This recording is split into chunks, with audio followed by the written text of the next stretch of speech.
Fall at Equestria, Chapter 1, Out of the Stable. Because in Stable 2, no pony ever enters, and no pony ever leaves. Gray. The walls of the maintenance stalls were very monotonous, dull gray. The particular wall I was staring at had the merit of being a very clean gray. Pitbucks were notoriously hardy and reliable, so being the stable's pitbuck technician meant that there were long periods of nothing to do. Being the pitbuck technician's apprentice meant that I was assigned to all the mundane daily chores while my trainer took extended naps in the back room. Chores like cleaning the walls. This wall really needs a mural.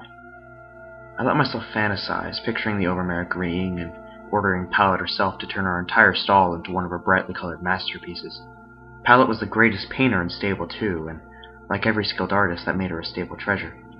Life in Stable 2 inevitably began to eat at your spirit. You were born in the stable, you lived your whole life in the stable, and you were going to die there. And the course of your life was largely laid out for you by your cutie mark party, so the overmare insisted that a new song be added to the stable broadcast repertoire each week, and the public areas were brightly painted and adorned with uplifting and motivational murals, and that regular parties were planned in the atrium, all in an effort to distract and stave off depression. Reality came crashing back as I stared at the eternally blank gray. Beautifying maintenance areas was tragically low priority already, and the pitbuck technician stall was one of the least trafficked parts of maintenance. I felt my ears droop as I started to realize that I'd be staring at the same gray wall nearly every day for the rest of my life. Oh dear, is it really that bad? And there she was. Velvet Remedy, the gorgeous charcoal-coated unicorn with streaks of color in her white mane and with a voice as smooth as silk and rich as fine as chocolate, was standing in the doorway of my stall. I felt immediately grateful that I'd finished the cleaning and simultaneously ashamed that the room was so beneath her. I couldn't believe she was standing there. I'd seen her on the stage above us at late parties. I'd listened to her songs incessantly, recording every new one on my pitbuck so that I didn't have to wait to hear it again. And I'll admit it now, I'd had a crush on Velvet Remedy for years. Me and at least 300 other ponies. But my mother used to laugh at that. Little Pip, she would say, chortling with her friends. Velvet Remedy's barn door doesn't swing that way.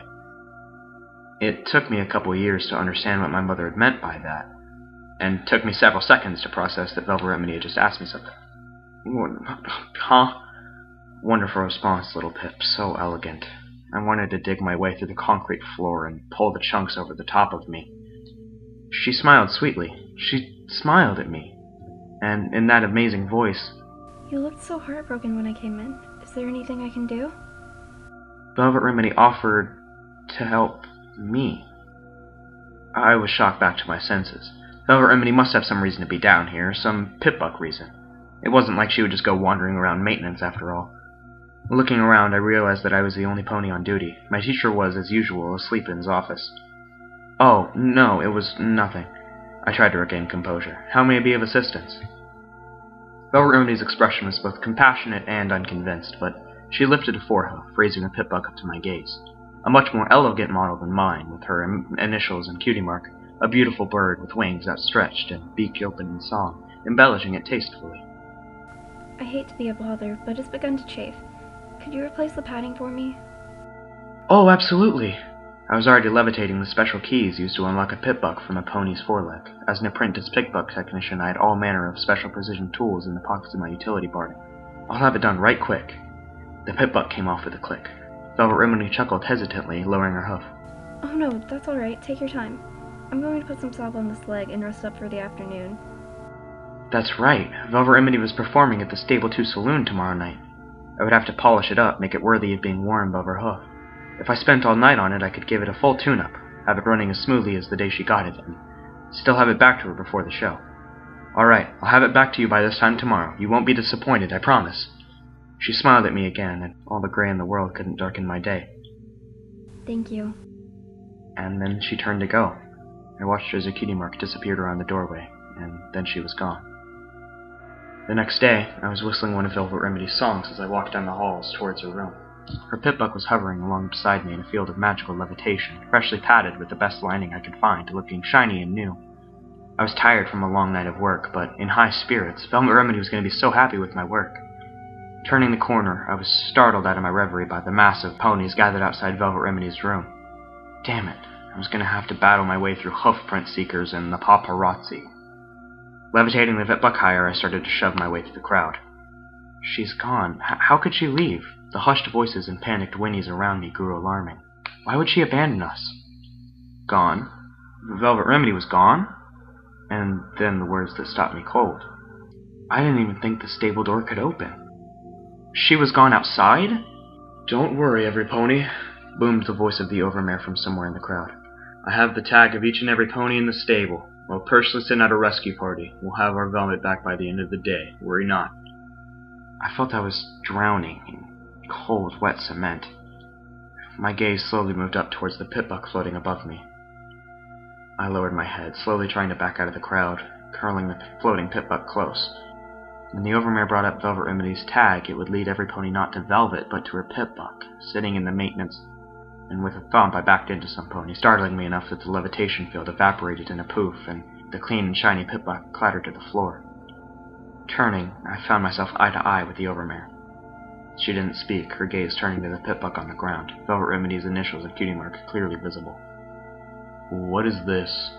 The overmare spoke slowly, dangerously. All eyes turned to me. I could feel every pair of eyes. Nobody spoke. The silence bore down like a lead blanket. My mouth went dry. I couldn't find my voice, and I didn't need to. I could feel the wave of loathing. Dozens of Velvet Remedy fan ponies, and I was the pony holding the reason why their idol was lost to them. The overmare's voice was low and surprisingly gentle. Take it and go to your room, swiftly. She didn't need to tell me twice. I laid on my bed that evening, poking at Velvet Remedy's pickbuck as the radio and my own played yet another reiteration of the tragedy of the day. I couldn't believe it. Velvet Remedy was gone. I couldn't understand. How could she leave? Why would she go? The door out of Stable 2 was closed and sealed. Only the overmare knew the secrets to opening it, assuming it could even open, which obviously it could. But why? Nobody really knew what was outside, if there was anything out there at all. Historical books suggested that the world outside was blasted, lifeless, and poisonous. That was, at least, the common and logical assumption. But a ghost story some pony told me at my first and only slumber party had given me horrible nightmares, and still lurked in the shadows of my head. A tale of a pony who somehow got the stable door open and stepped outside, only to find that there was no outside. Just a great nothingness that whisked the pony away, devouring her soul so that she was nothingness too. Empirically, I knew that that wasn't really the case, but the mental image still haunted me. The two things I did understand was that Velvet Remedy had gotten me to remove her pitbuck so the overmare couldn't track her with it, and that I was screwed. Being the smallest pony my age, and the last to get my cutie mark, did not really facilitate building friendships with my peer ponies. Mother honestly didn't help either, nor did waking up screaming at my first slumber party. So I was used to being alone, but I'd never had enemies before. I'd been beneath the notice of other ponies, but I'd never had one hate me. I really couldn't blame them either, even though it totally wasn't fair. They were upset and hurt and needed a scapegoat. The news hadn't mentioned me by name, just Velvet Remedy's custom-decorated pitbuck was found in the possession of a pitbuck technician pony, but with the whole two of us, it wasn't very hard for every pony to figure out, even without the scene outside our room earlier. The overmare was speaking on the radio. We're all feeling this loss. But I want to remind every pony that Velvet Remedy chose to do this. She chose to leave her home, to abandon us, her family. She betrayed my trust, and she betrayed yours, just as she betrayed the trust of the pony who she tricked into removing her pitbuck, ensuring we could never find her. I know many of you are angry or hurt, but I urge you to direct that anger where it truly belongs. As thankful as I was for her words, it wasn't going to change the resentment that I would face every day. Even if every pony kept it to themselves, it hung in the air like old smoke. I distracted myself with the errant pitbuck, taking a note of an encrypted file. I'd spotted it yesterday, figuring it was probably just an unfinished new song. I didn't want to open it then, both out of respect for Velvet Remedy's privacy and a dislike of spoilers, but I guessed it didn't matter anymore. The song would never really be played.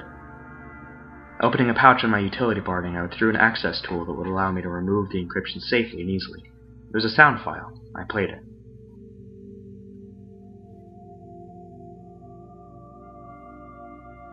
I shut up in surprise at what I'd heard. Swiftly, I turned off the radio and played it again. Opening the door to Stable 2 is CMC3 BFF. I didn't recognize the voice. It was female, kind of sweet, Override code for and had a strange accent that didn't sound like anyone in the stable, but now I knew how Velvet Remedy had left. I must have sat there for hours contemplating what I should do. But finally I made my choice. I was going to go outside after her. I was going to bring her back. I stood there, staring at the huge steel door that sealed Stable 2 away from the horrors, or nothingness, outside, and at the 2 guard ponies who blocked my way. I had my saddlebags packed with apples and necessities, even a big book of arcane sciences for something to read. I had 2 canteens around my neck. I was ready to go, but the Overmare was making sure there were no follow-up acts. Insistence and glowering looks weren't getting me anywhere. My horn was glowing, but they stood their ground unimpressed. They weren't going to let me anywhere near the control panel. "Hey, aren't you the filly that let our Velvet get lost outside anyway?" one of the guards inquired daringly, taking a bullying step forward. The other guard looked away in disgust. I'm not sure if he was disgusted at me personally, or if he felt like the Overmare seemed to about ponies wanting to take it out on me. I was kind of hoping it was the former, actually, considering what I was about to do to them. The metal footlocker above them dropped onto their heads, knocking both of them out cold. Earth ponies. They never see that levitating something up behind you trick coming. I was at the controls, entering the passcode from Velvet Remedy's pip-up when the Overmare's voice boomed through nearby speakers. "Stop. I order you to stop this instant." Yeah, that was gonna happen. "Guards, I want every guard pony at Stable 2 door. Stop that filly." Oh crap. My hooves flipped the main switch to the door, and I prayed to Celestia that the code worked. Then, with all my strength, I threw the switch. A loud clanging filled the air, followed by a hissing of steam and a great rumble that shook the room. As I watched, the massive bolt that held the door from Stable 2 shut slid back. A huge hinge arm swung down, attaching itself to the door, and with a teeth-hurting squeal pulled the massive steel door out and away. Randomly, I found myself thinking in my mother's voice, "Stable 2's barn door doesn't swing that way." The door to Stable 2 wasn't supposed to swing at all. Even though I threw the switch, I was stunned to see it actually open. "You don't have to do this, little Pip, isn't it?" The Overmare's voice kicked me out of my stupor. I could hear the hooves of galloping guards drawing near. I took a step towards the door. "Don't worry. I'm going to bring her back." "No, you won't. If you leave here, you'll never be let back in." For a moment, the unfairness stung. The Overmare was willing to send out a search party to bring Velvet Remedy back, but then Velvet was special, and I was not. Part of me wanted to turn back right there, crawl back to my room and my dreary but safe life. But drawing myself up, I stepped out of the door. With a final hiss and clang, the steel door of Stable 2 closed irrevocably behind me.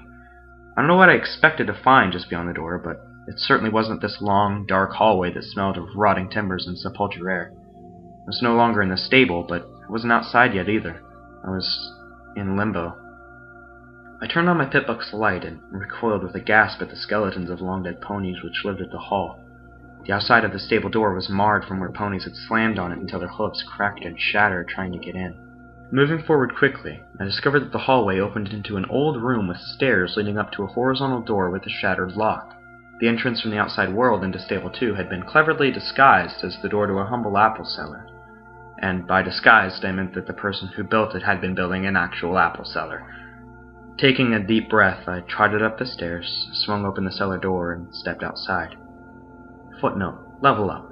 New perk: Sherez La Filly. Plus 10% damage to the same sex, and unique dialogue options with certain ponies.